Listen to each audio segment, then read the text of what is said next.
Welcome to the Dork Forest. Jackie and her pals will never bore us. Shameless confessions about our obsession will make us laugh and smile. So let's explore the Dork Forest and dork out for a while. Hi, it's me, Jackie Cation. Welcome to the Dork Forest. Let's do the credits. Patrick Brady's going to fix this audio and video because that's what he's like. Vilmo's still working on the website. He does the Jackie Cation store website. I just had it redone by Promotional Rescue, Melanie VC, but promotionalrescue.com did the new website. Vilmo still does the store website, JackieCationStore.com. You can go to JackieCation.com and see whatever you'd like. Me doing stand-up, where I'm doing stand-up. Please come out and see live shows. You can see the new special. You can see the new old videos. You can see, you can get merch if you want. There's a Dork Forest t-shirt. There's a new beanie because I have a new joke about bees. And so there'll be a new t-shirt. And for the holidays, you can indeed get yourself t-shirts or hats or anything like that. It is November and December, so I ask that you do not donate to the Dork Forest. Normally, I say donate to the Dork Forest as much as you'd like.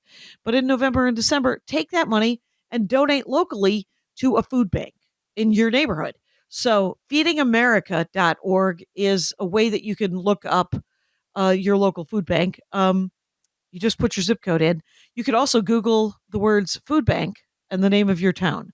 And that's what I recommend you do globally, too. If you're in Australia or Europe or Africa or South America, wherever you are, please. Iceland. I have listeners all over the world, you guys. So Patrick Brady, Mike Ruekberg. That's why I forgot. Mike Ruekberg wrote and sang the intro song. He will sing the Mexican hat dance at the end of the program. And there's lots of episodes. So feel free to scroll back through dorkforest.com. You could check out my Tumblr account. There is a Facebook group called Dork Forest Rangers. But my Tumblr account has essentially the fan favorites of the shows for the last 18 years. And no, I don't think it's actually the whole 18 years because the first 3 years were poorly recorded. And so if you go to bandcamp.thedorkforest.com, you can see I curated that first 3 years into 17 of my favorite episodes. There's also a storytelling album on my Bandcamp, and there is just some loose episodes that you can buy for $1, I think, that were live. Anyway, a lot of information. Let's get into the show. Hi, and welcome to the Dork Forest. Welcome home. Thank you. You're in the garage. I'm in the kitchen. It's true. And we meant to do this when I was on the road, but I forgot a decent set of headphones, or I forgot my entire kit. Right, and I had no time. Right, and so here we are, doing kind of an emergency episode, but not because we're both dorks. We're both total dorks here. That's right. It's gonna work out. It's gonna work. And this is a very, very spoilery episode. Yes, spoiler alert. We are going to be talking about the Marvels. And if you haven't seen the Marvels, you should go see it. It's delightful. It is that. And and we're going to be talking about it here. So go see it and then come back and listen to the rest of us. Right. So 1, 2, 3, we begin. I loved it. I loved it. Yay.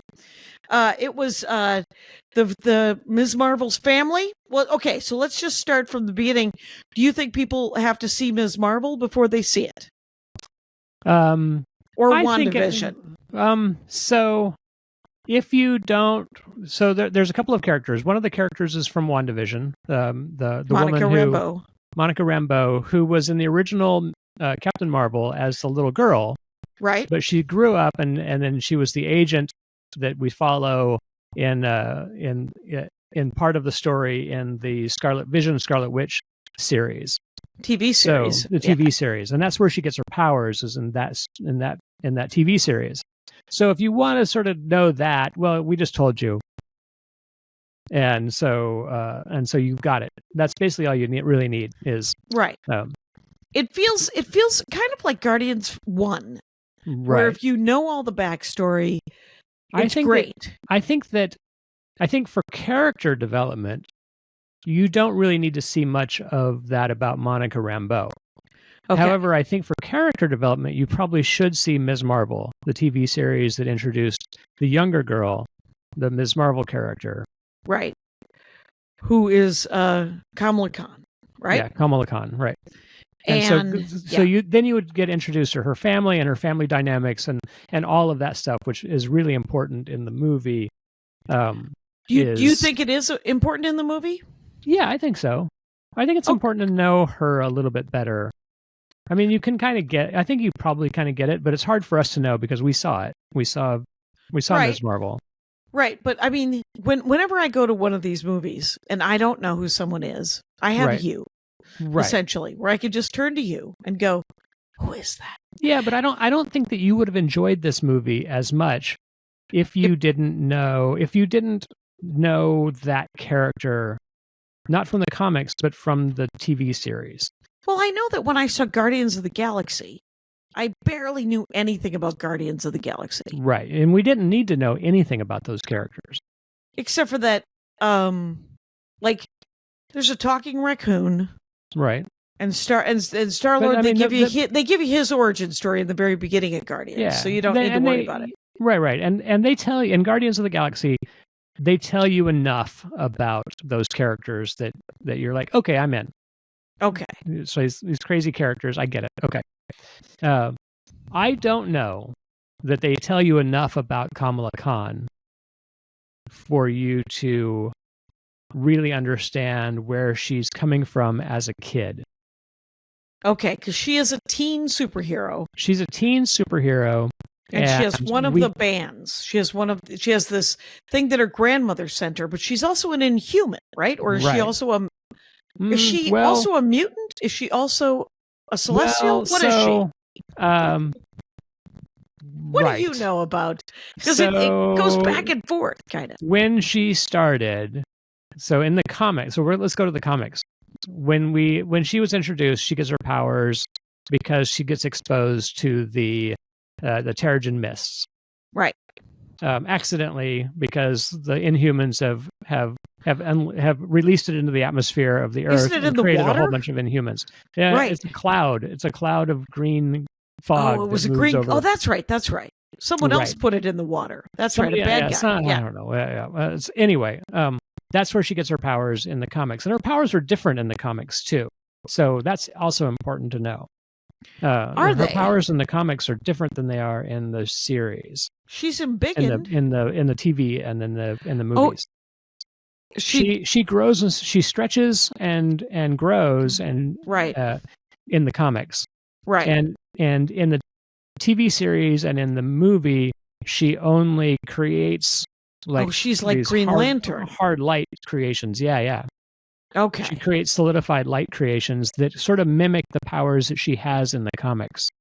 Okay. So she's like, her superpowers are very different in the comics as they are in the TV series. Right. They right. They manifest. Yeah.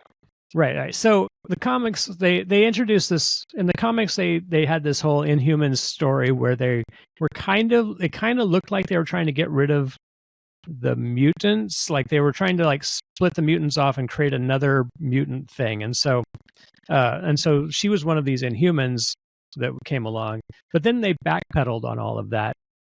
And then in the comics, they're like, well, you might also actually be a mutant too. Right. And so we know in the comics that she has been accepted to Krakoa, which means that she's a mutant because Krakoa can tell. Right, and Krakoa is the mutant country. Island.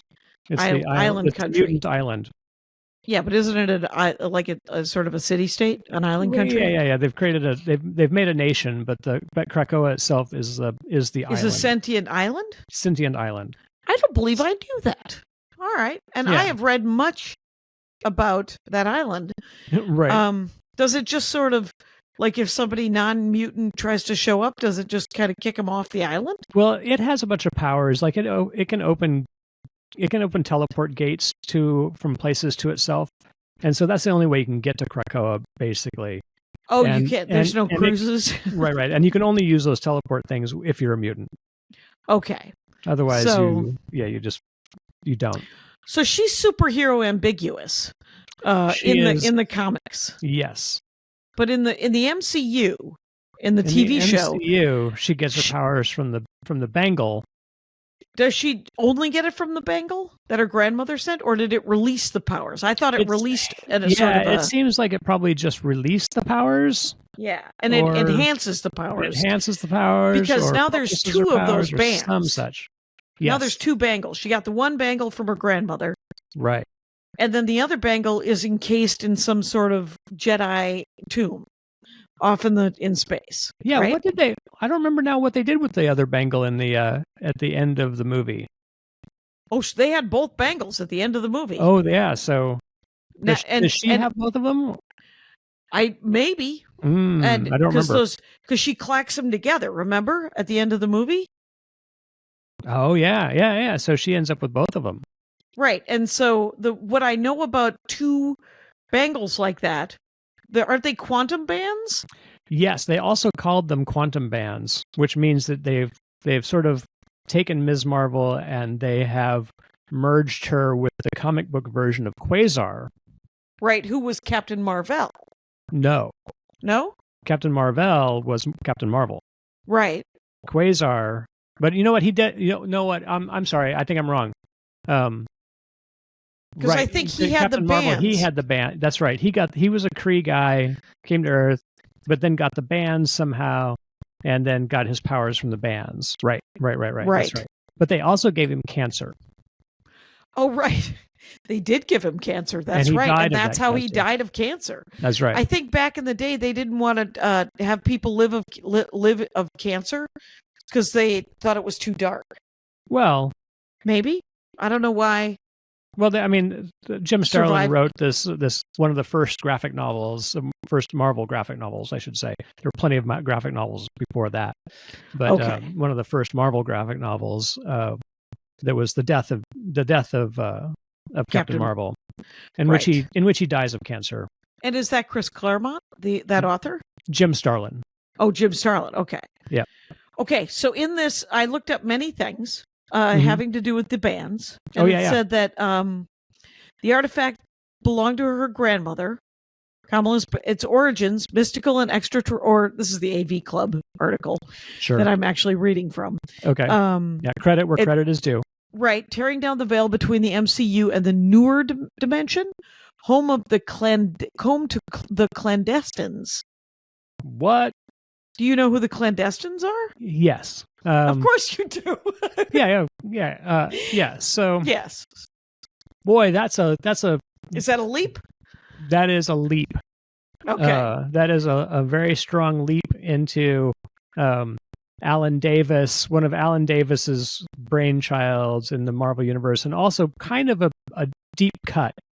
Okay. Because they were never particularly powerful. Alan Davis periodically gets to write like a 12-issue series of it and about these characters. And they're, and because the newer dimension is, they're not they're negabands also. Wait a minute. They're basically rolling a whole bunch of stuff together. Like the Tesseract and the Yeah. And okay. So MCU does this, right? Where yes, they take MCU a bunch of Okay, because it says the place swapping plot device, because every time one of them uses their powers, they switch. Right. And then there's a nice training montage where they learn how to they learn how to switch together and juggle. It's kind of awesome. Yeah, it is kind of awesome. Kind of awesome, and it sadly doesn't get.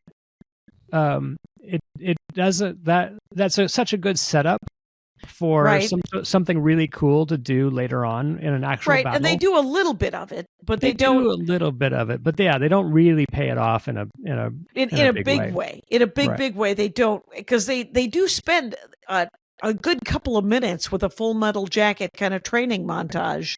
Yeah. And they could have made it bigger, but right. They could have made a bigger thing about, like, we trained for this. This is what we're gonna do. But what the AV Club anyway says that this is the place swapping plot device might have been taken from when Captain Marvel, Yep. was in the negative zone, Yes, and he was able to swap places. Yes, with Rick Jones. that's right. So Rick Jones, Rick Jones is this. He started out as, I think I can't remember where he started, but I think he started in the Hulk. He was Hulk's kid companion. Okay, yeah, Hulk, but the Avengers, and Captain America. Joins Avengers, and he's like a sidekick. He's basically a sidekick to everybody in the Marvel universe. Sure. And at one point, he and Captain Marvel, he would be the stand-in for Captain Marvel, and then they could basically swap places. So Rick would go to the negative zone, and Captain Marvel would replace him. And it was a way for Captain Marvel to sort of it was basically a plot device in the comics for that. So that's where they pulled that from. Okay, and then they think that it might be a Shazam reference as well. Like they might have even taken it from before Captain Marvel, but they didn't have to. They could just take it from they could just go to Captain Marvel. Yeah, the original Marvel comic books kind of did that with Shazam.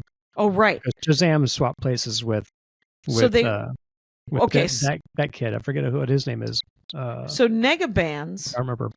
And then they go to quantum bands. Right, and they are two different things in the comic books. Right. Passed through many hands, with the bearers often taking up the altruistic mantle of protector of the universe. Right. And Marvel was briefly among the band's possessors, but they most famously were used by Quasar, a.k.a. Wendell Vaughn. Right. Okay. And then they were eventually given to Phyla Vell. Right. Who called herself... Yeah? Oh, go ahead. Go for it. That she... Wendell Vaughn... Phyla Vell is Marvel's daughter. Okay. And she was one of the Star Children in the last Guardians of the Galaxy. Yes, she was. Yeah, she was one of the Star Children who joined Rocket's new incarnation of the Guardians. That's right. That's awesome. So I'm glad. To some extent, you guys, I'm reading an article live that's from the AV Club. But I'm getting a second opinion. I mean, but this is all the weird Easter egg kind of stuff. Right.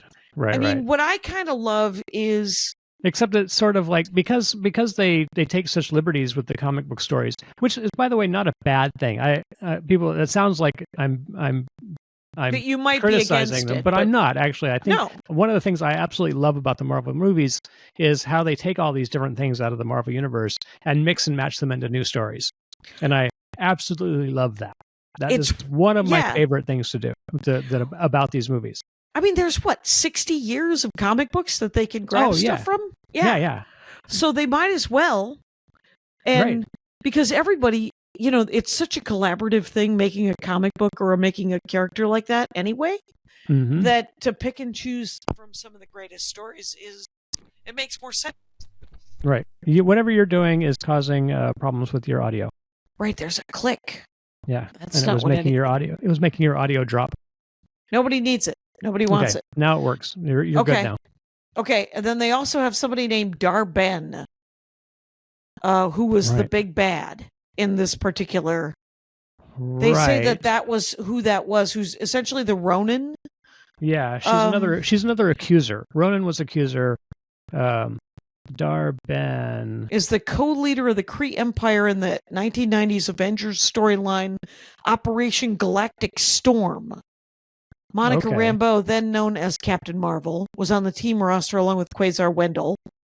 And former Carol Danvers in her post-Cap guise as Binary pitched in as well. That's what was in Operation Galactic Storm. Right. Okay. So this was a period of time when I wasn't reading a lot of Marvel comics.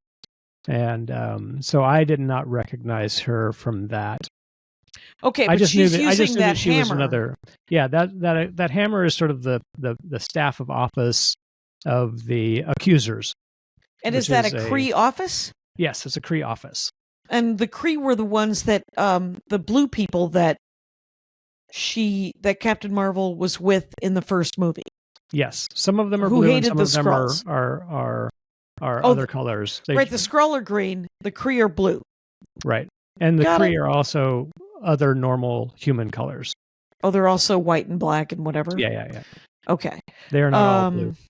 Ooh, the weapon is believed to have this roughly equal in power to Thor's Asgardian hammer, Mjolnir, minus the worthiness.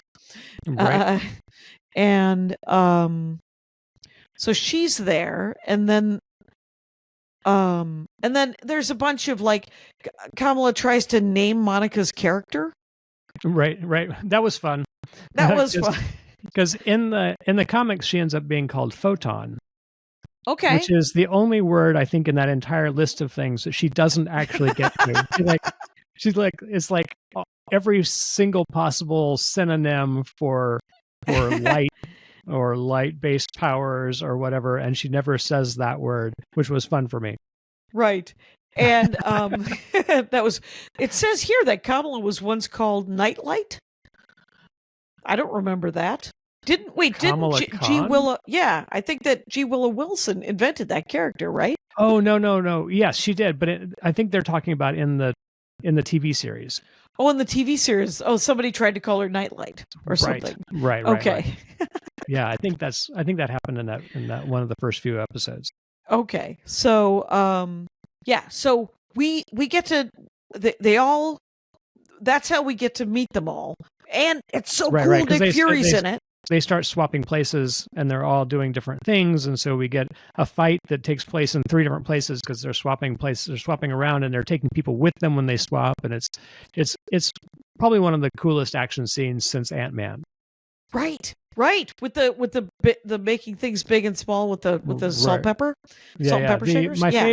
My all-time favorite Marvel action scene is still the fight inside the briefcase in Ant-Man. Wow. Yeah, that might be one of the. It's easily. It's so cool. I do love. I think it might be in Civil War, where Black Widow's on the motorcycle. Oh yeah. That's a pretty great one too. That's a great one too. But I think as far as like entertaining for everyone is that briefcase scene, because the briefcase scene is so good, so good. But the scene is also very, very good. Right.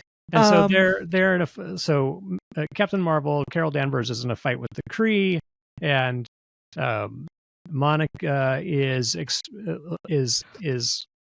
she's looking at some sort of anomaly. Yeah. She's investigating an anomaly, and then Kamala Khan's just in her bedroom. Right. And it turns out when they use their powers at the same time, they start swapping places, and so they start swapping places between, the space. Kamala Khan's house, space, the fight in the Kree battleship, and Goose. It's awesome. Yes, and the cat, who is a Flurkin, is abandoned at different times, but then they're all brought together.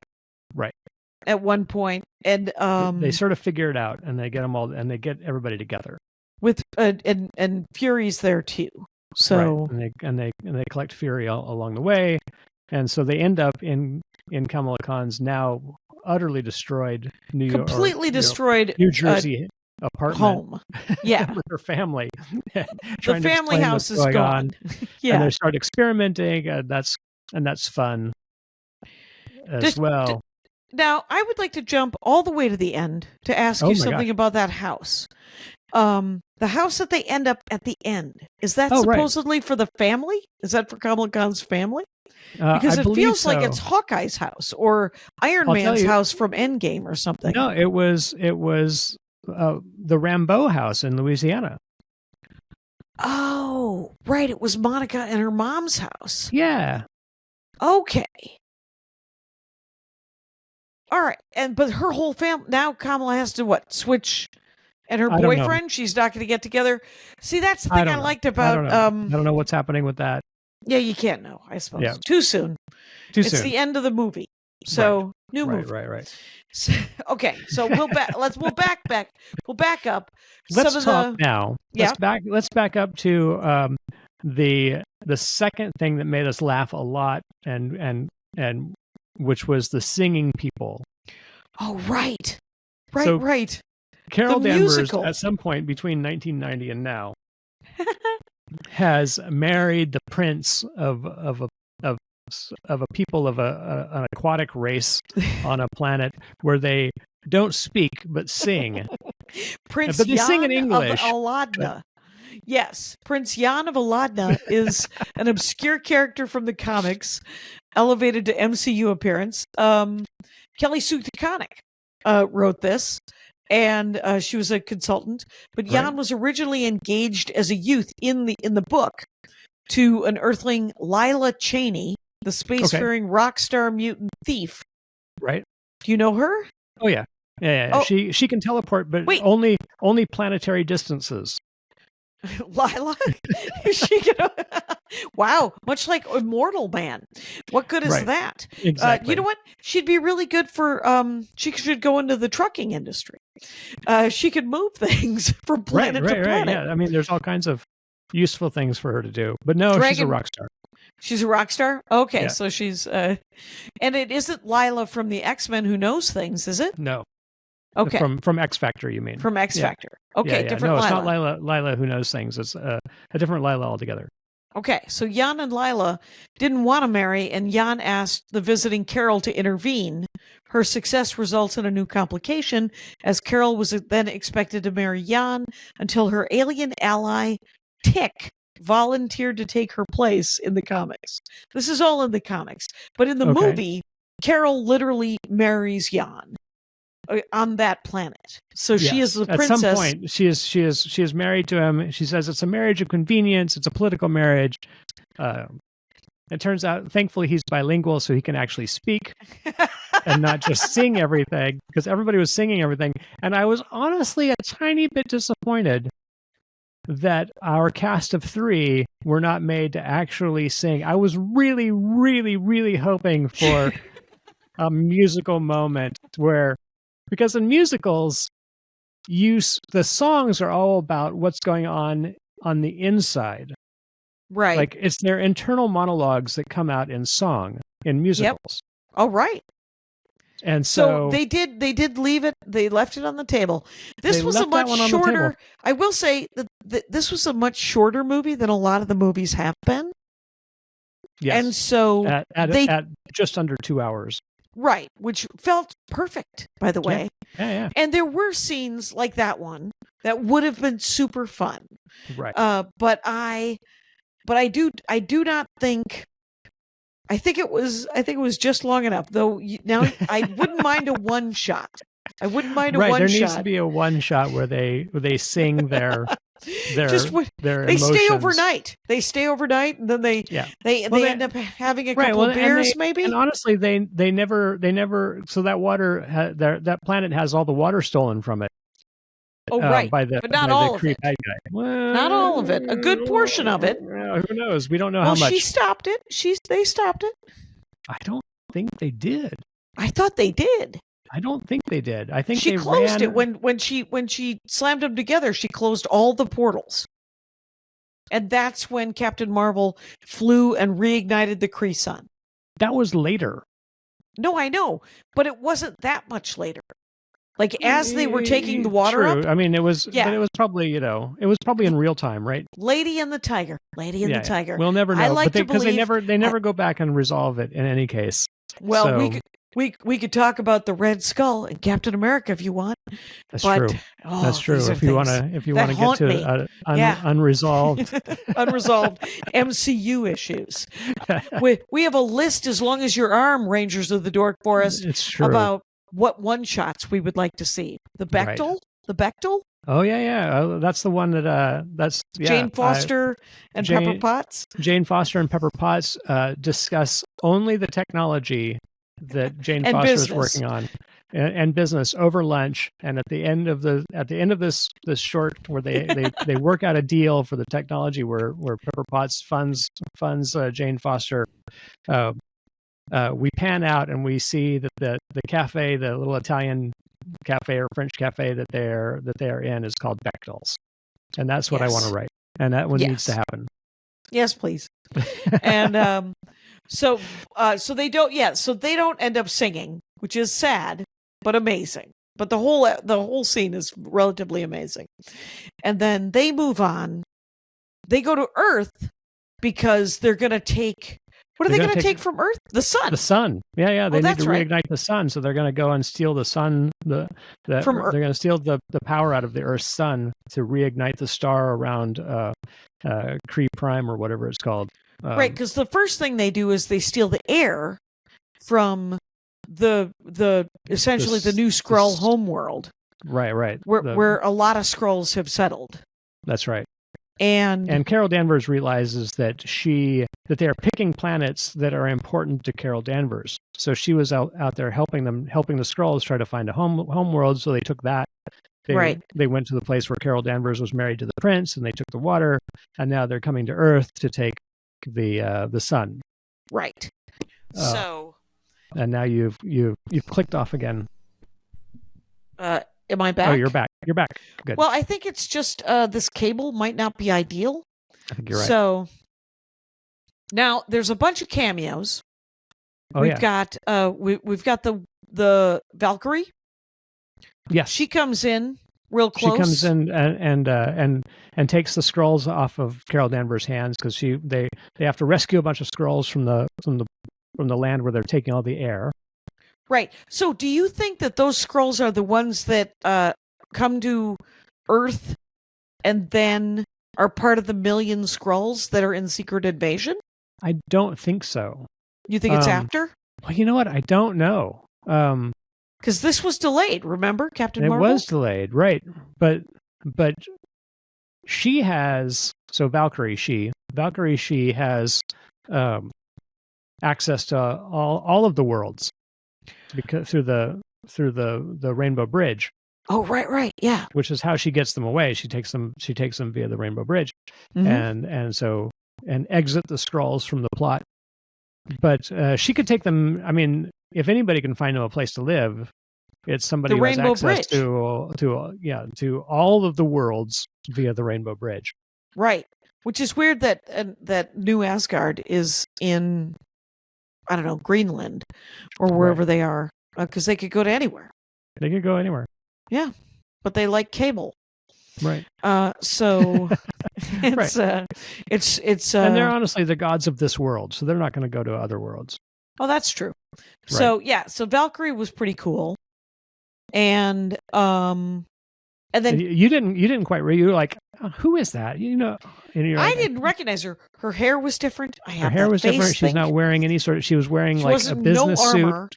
Right. Right. No she was wearing armor. a business suit because that's where we saw her in Avengers 4. Okay. In a business suit. Or was it? I don't remember where we saw I think it was Endgame. Endgame. No. Yeah, that's right. Yeah. When Thor Thor bugs out, Potbelly Thor bugs out and leaves her in charge. Right. She is, and I think we see her again in Love and Thunder as well. Okay. Like running Asgard. And in a business suit there. That's where I think we see her in the business suit. Right. She's gone native. Very much so. But she also looks like, she's a little bit older than she was, and so she doesn't quite look so baby faced as she did in Ragnarok when we first saw her. That's true. She did look super baby faced. Right. And she doesn't look like that anymore. No. So I didn't recognize her. What I did recognize was the Bifrost, the Rainbow Bridge. Yeah. And I was like, oh, I think that's Asgard. Nice work with the name there, by the way. Bifrost came out of nowhere. Who knew? Who knew it was in there? You have some information. I got some information now. Let's talk about when the sun is being sucked. Yep. Up into the worlds, into the hexes. There's some sort of, is it the hammer? Is it hammer or is it sword? Sword. It's sword. It's sword. It's strategic world something something defense. Defense. Sure. Right. And you just like shield is too many words. Shield, sword. It's sword. Yeah. It's sword. It's the space station that Nick Fury is building to protect the world from alien threats. You know who we haven't seen in 7 movies probably is Coulson. I would love to see Coulson back. It's I don't know. Maybe that guy bought land. He retired. Yeah, he He might have. Did he actually go to Tahiti? I think he did. Yeah, I think in the last episode of Agents of Shield, I think he ends up retired cancer with Ming. Yeah. Okay. Yeah. All right. Yeah, I think they're fully retired. Fully retired, and good for them. Yes, at some point. Right. And they also split the Agents of Shield universe off from the MCU too, because it was getting too complicated. It was pretty complicated. Which I want to talk about, by the way, by the end of this, because I have a theory about where the MCU is going, and I'm on board. Let's say that I'm talking with Andy Ashcraft. If we were to have an ad, by the way, it would probably be right around now. Let's wait a couple of seconds and find out if it happens. Ooh, did it happen? Did it happen? If it did, don't forget to go to that website and see if it's something you wanted. Right, that might be something that you were super interested in. We don't know. You can't know. You can't tell. You can't well, know. actually, you'll know. I won't.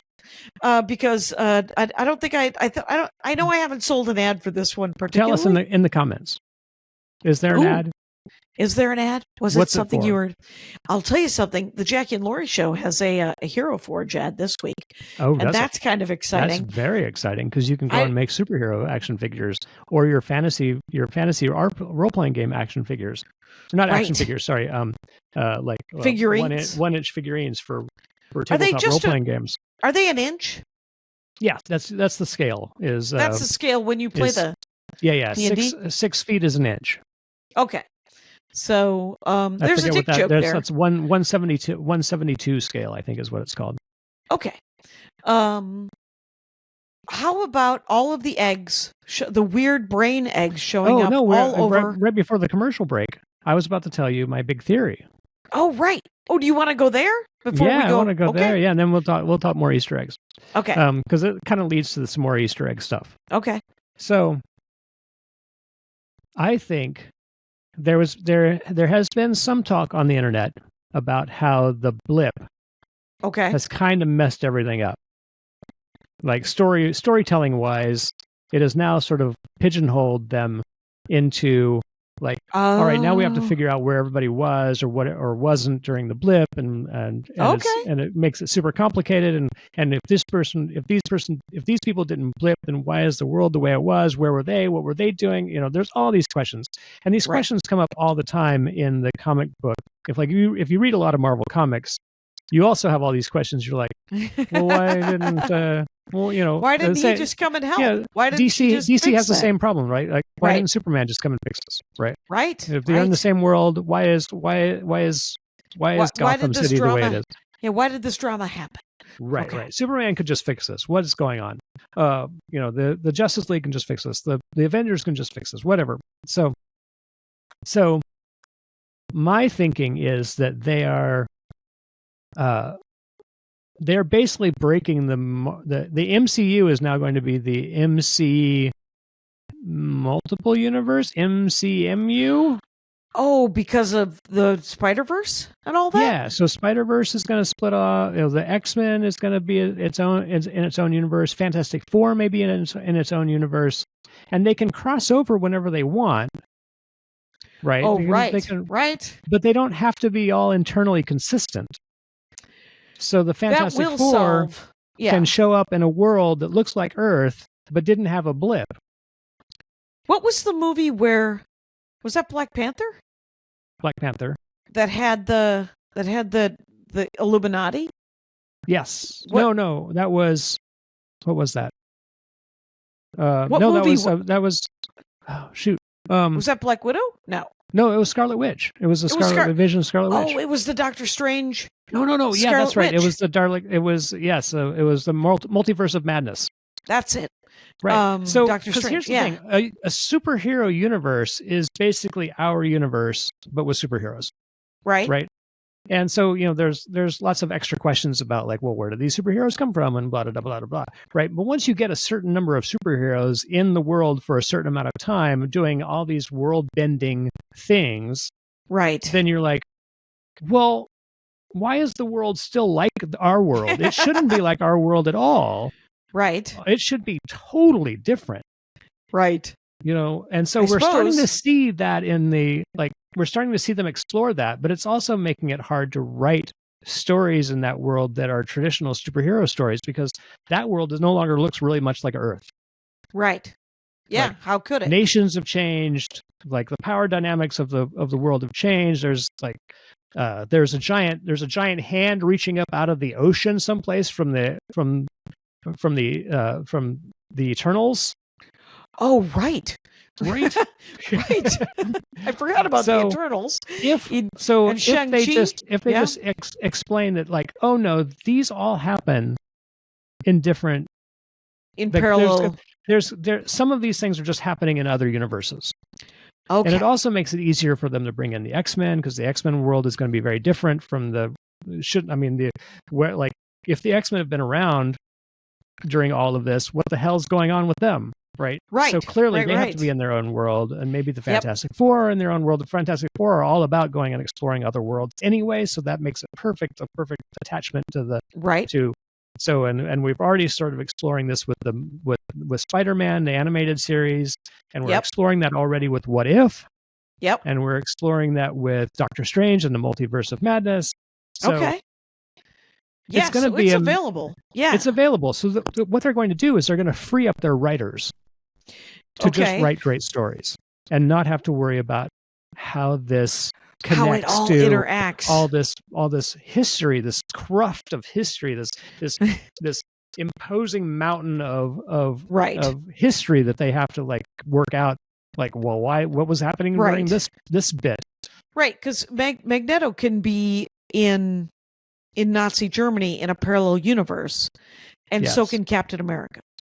Yes. So yeah, okay, that makes more sense. So and I think it's a good idea, and I think it's it's such a good idea because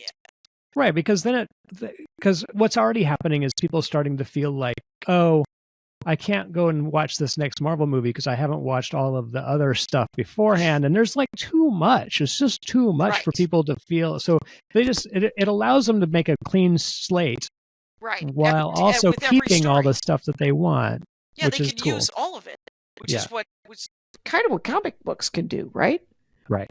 Yeah. Now, although comic books don't, they try to keep all their continuity. Right. What I did read was that they thought that this movie, The Marvels, negated Secret Invasion, and I don't think it did. Well, we don't know. It's unclear the order that they're supposed to be in. Right.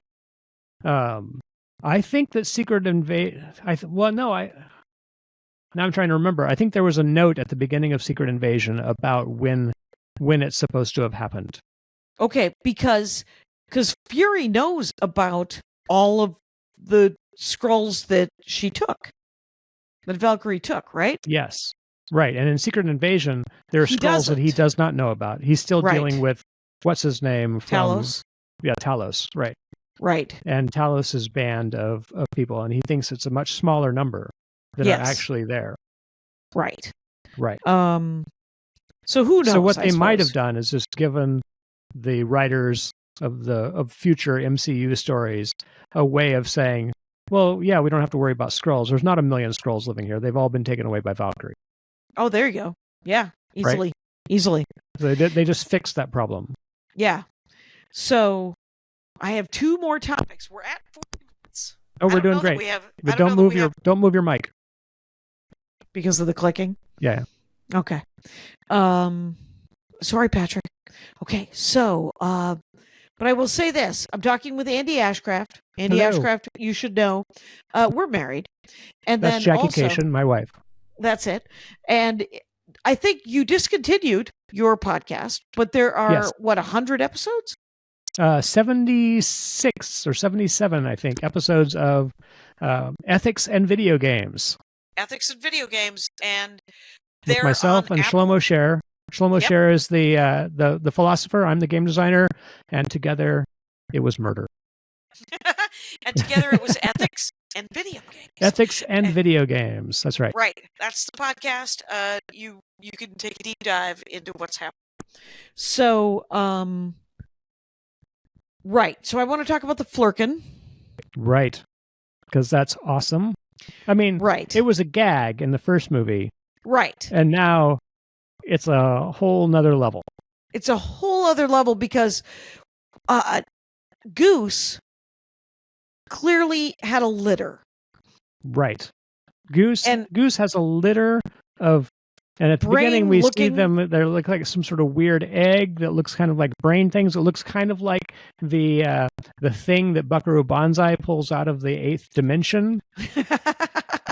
Yes, which a movie I just saw because of a Right. previous Dork Forest. So yes. Right. It looks like something like that. And they start showing up all over the space station and causing havoc. And then they hatch. And they are kittens. They're kittens. They're flirting kittens. Come out They're of these flirkin- weird fleshy eggs.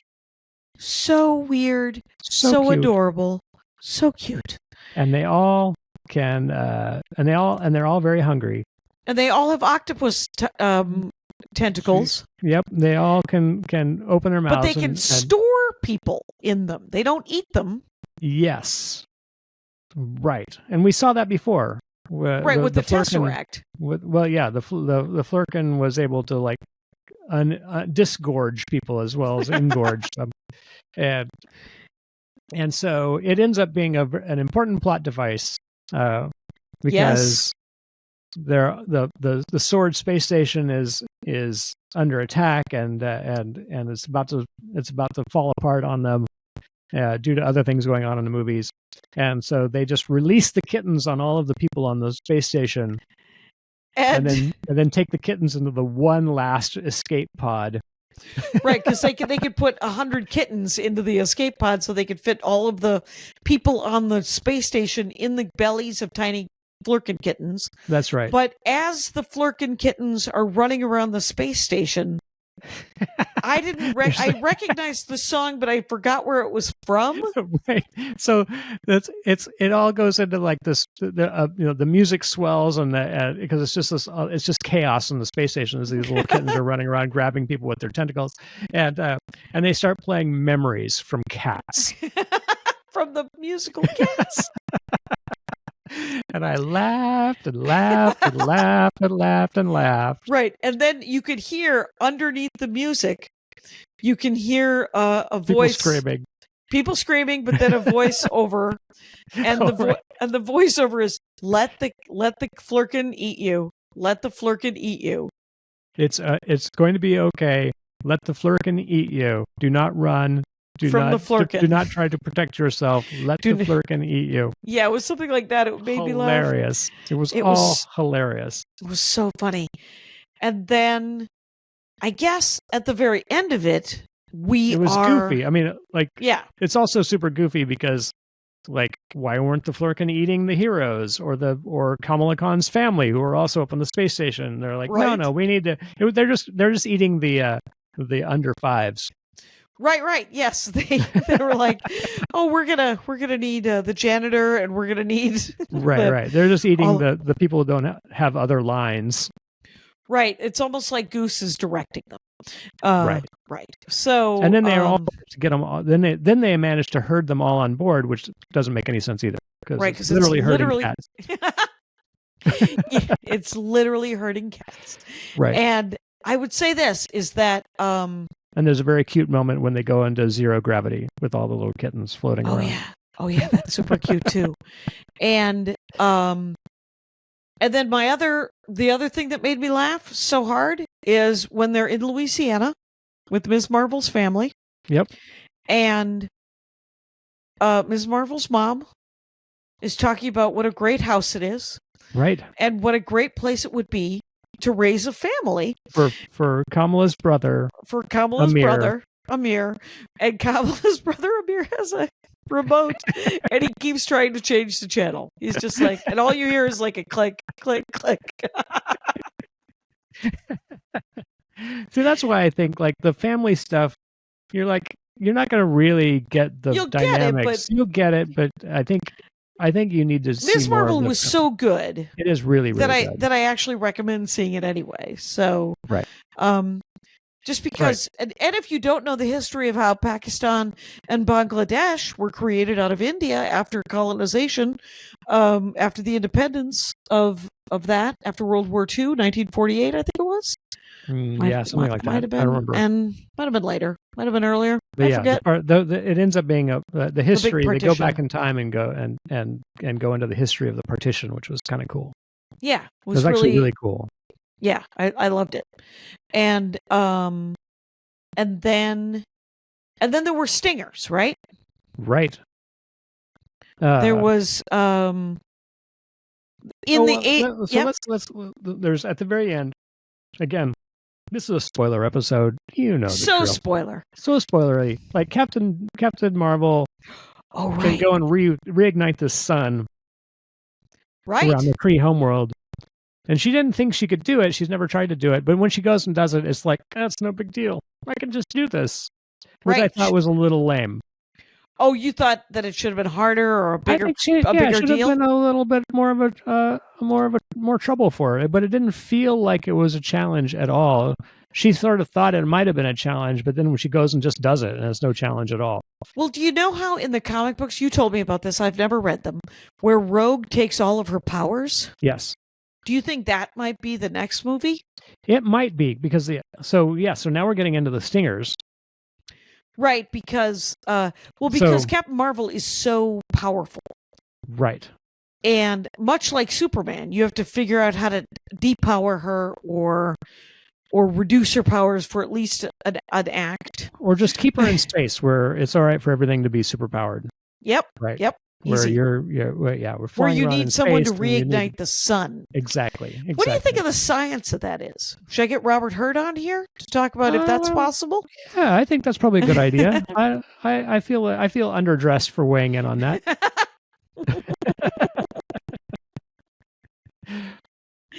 When we have space questions here on the Dork Forest, we like to bring in an actual space person, right? An astrophysicist, and that person is Robert Hurt. Robert Hurt, my friend, and from college. And he's been on the show 3 times now? At least 3 times, you guys. Check out every episode of the Dork Forest with Robert Hurt. Is a delight. Is actually one of the best. I mean, I don't know. There's almost 1,000 episodes of the Dork Forest, and wow. And I have to say that they're ones I remember. So that's right. You can't remember all thousands. There's no way. No, though when they come up, I'm like, oh yeah, that's right. Yeah. I did that. Yeah. You just have to tell me the person or the dorkdom, and I can usually get there. Okay. Right. So stinger number 1. Mm-hmm. I don't remember what the order of them. I remember both. I don't remember the order. I don't remember the order, which is well, weird. There was sort of remember at the end. There's was 2 it at stingers. the end of Iron Man when Nick Fury goes and talks to Iron Man about being in the Avengers? Remember the stinger? He's just in the dark, and he comes out, and Tony Stark is like, "What are you doing here?" And he's like, "Well," and he leaves them the Avengers folder. Okay. Remember that from the very first Iron Man? No, because that doesn't happen in the very first Iron Man. Okay, very possible, but because the second Iron Man, he goes and talks to the Hulk guy. He in the second the second Iron Man starts with Iron Man getting declined for joining the Fury. Fury has said no, you can't join the Avengers. But doesn't. So there's stingers where Fury is talking to Tony Stark. Right. These are not Furies of the Marvels, by the way. We're thinking back to old stingers original from other Iron movies. Man. Right. But in the stinger from the Marvels, there is Kamala Khan is sitting in the dark. Right. Like Fury. Yes. Or just reminded me of that. And then Kate Bishop from Hawkeye comes in. And by the way, it's almost Christmas, and we have to start watching Hawkeye again. It's true. It's a Christmas TV show. It's going to be a Christmas TV show from now on. Yep. And so Kate Bishop comes in, and And Kamala Khan, I guess, it wants to talk to her about the Young Avengers, right? She's putting together a team. Kamala Khan is she's our Marvel fangirl, and she's putting together a team. Right? Why not? And she's starting with Kate Bishop, and she's got the Shield dossier on Kate Bishop. Yeah, she does, and she mentions, I think, Ant-Man's daughter. Does she? Cassie? Yeah, she mentions Cassie. Okay. When she's talking to Kate Bishop, I think I read that on the internet, and then I don't remember that but from the stinger, but I believe it was mentioned. Okay. So it would be her. We've only seen Kate it Bishop. once. We'll see it again. Oh, we'll see it again, and then it'd be great. Gargantua, was that her name? No. Ant-Man's daughter was named her Stature. Stature. That's right. Okay. She was Stature when she grew, and then but later on she actually became a new Wasp. Oh, a new Wasp. That's right. And so and some of the other later Ant-Man comics. Right. So she was Stature when she was in the Young Avengers, though. Right, and then Patriot, which is Isaiah's grandson. Yep. From Captain America, right. or Winter Falcon and Winter Soldier. Right, Falcon and Winter Soldier. The guy, the black Captain America that they go and visit. His grandson is his there. grandson, who was just introduced briefly in that TV show. Yep. And he's in the comics. He's one of them. Right. In the comics, that the young Army guy or the young Air Force guy that was the Falcon's handler. Okay. Is the new Falcon. Oh, and what about Wiccan and Speed from WandaVision? Who are Scarlet Witch's sons. Right. And this may hopefully this, well, I mean, it's from the comics. We don't know what's going on, but there was a Iron Lad. Oh, Iron Lad. Was a kid, and Riri. And Iron Lad was young Kang. He was the teenage king, teenage Kang. That's right. Right. And then Riri from the latest Black Panther movie. Yep. Right. Riri Williams. Yep. Oh wow, that's a big team. There's all kinds of opportunity here. Yep. It could be anybody. And then so that was the first one, I believe, because the second one was where Monica Rambeau gets sucked into. Right. So in the movie, she goes in between worlds and fixes the walls between the worlds and puts them back together with her photon powers, and powered up by the other two, juiced up by the other two with the nega bands. Oh, did she have the bands maybe at the end? No, I don't think she did. No, I think it was Kamala Khan was just juicing her with the bands. Okay, lighten her up. Yeah. And then she was over there fixing the stuff, and then she just she makes the call that she has to stay on this side to make sure it's all closed. So she's on the far side of this, and she's in another multiverse, she wakes up in some sort of medical facility, right? And it turns out her doctor is Dr. Hank McCoy, the Beast from the X-Men. And sitting right next to her is her mother. Right.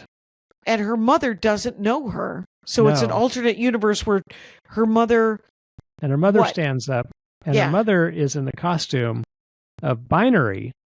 And Binary was the character that Carol Danvers was when she was running around in the late 80s with the X-Men in the great Chris Claremont X-Men in Space run, where they were running around in space doing stuff, and she and Carol Danvers was calling herself Binary at that point. Okay, wow. And so that was the costume. So it looks to me like, because they had made reference to, what if Monica's mom, whose name I'm spacing, Mrs. Rambeau, Mrs. Rambeau. What if Mama Rambeau had beat Carol Danvers to the hangar that day and had therefore become the pilot of the fated test flight that ended up creating Carol Danvers giving Carol Danvers the Captain Marvel powers. Mm-hmm. If it had been her mom, If it had been the mom instead, if it had been her best friend who won that race to the hangar, she would have been the one who got to fly. Right. And with Annette Bening. Right. In the first movie. And therefore gotten the powers. And so that may be the X-Men universe that we see. Right. Maria Rambeau. That's it. Maria Rambeau. That's it. Found it. Good work. And thank you, Internet. Thank you, Internet. So, yeah, that's the second stinger. And so that was cool too, because it's like, oh, that's a great idea. What's the next movie that's coming out? Do we know? Oh, yeah, I don't know. Okay, we haven't yet. We haven't yet watched the end of Loki. Right. We have 2 more episodes of Loki, and I hear that they're great. Yeah, I've heard that they're great as well, and I have not. I'm looking forward to them. This season of Loki is much better than the first season of Loki, which I was only okay about. Well, I think they had to set so much up. They set so much up. Yes, and it was just. But this is so good, though. Yeah, this is really good. The first season I felt was a little spotty in pacing and tone, which is not setup stuff. You can right. It's just story and editing. Right. But yes, this one is going much more interestingly. Yes. And the pacing is spot on. Right. Like the pacing of each episode is great. It's so good. And so I don't know what the next movie is. No, but let me see. MCU next film, or let me see, timeline. Yeah, I'm going to let you look up, even though it's still it's a little buzzy. We're talking about Phase 5. It began with Ant-Man and the Wasp, Quantumania. Oh, here we go. Captain America: New World Order. Oh. So it's that going to makes be perfect. So it's not another season of Captain America and the Winter Soldier. It'll be a movie. Yeah, it'll be a movie. And then the Thunderbolts. And then a Thunderbolts? But it looks like then Thunderbolts in July, which is I'm very excited about. Anything about? I mean, you're read the Thunderbolts. Quit moving your mic. Okay. Yeah. well, we're almost at an hour. And then Blade. Oh, right. Deadpool 3 is out before all of them, isn't it? And then Fantastic Four. Oh, wow. So I wonder, this information might be old. Oh, no, this is not. Well, yeah, this is kind of old. So the timeline may have shifted. Let me see if I can find a more. I'm going to let people look it up, Andy. Oh, okay. Well, that's because we're at an hour. Right. And as much as I love the Marvel Universe and the Dork Forest and the Rangers of the Dork Forest, I want to just keep talking about it. Well, much like the episode with any number of people who talked about wrestling, and there's new What If coming, by the way, in the end of December, I think. Oh, really? Animated What If? Yeah. Okay. Which is awesome. That is awesome because that means Peggy Carter, maybe. Really looking forward to more Peggy Carter, please. Yeah. All right. Wow. I'm going to say something I rarely say at the end of the Dork Forest. I love you. And I love you, but we're not. Do we love our audience as well? We do, but in a different way. In a different way. But Rangers, you know the rules out there. Take care of each other. My hat, my hat, my hat. They're dancing around my hat. My hat, my hat, my hat. Well, what do you think of that? If it looks like a Mexican hat dance and it sounds like a Mexican hat dance, it's most likely a Mexican hat dance. So take off your hat and let's dance. Yay! Oh my God. Why don't we just call that as the end of the show?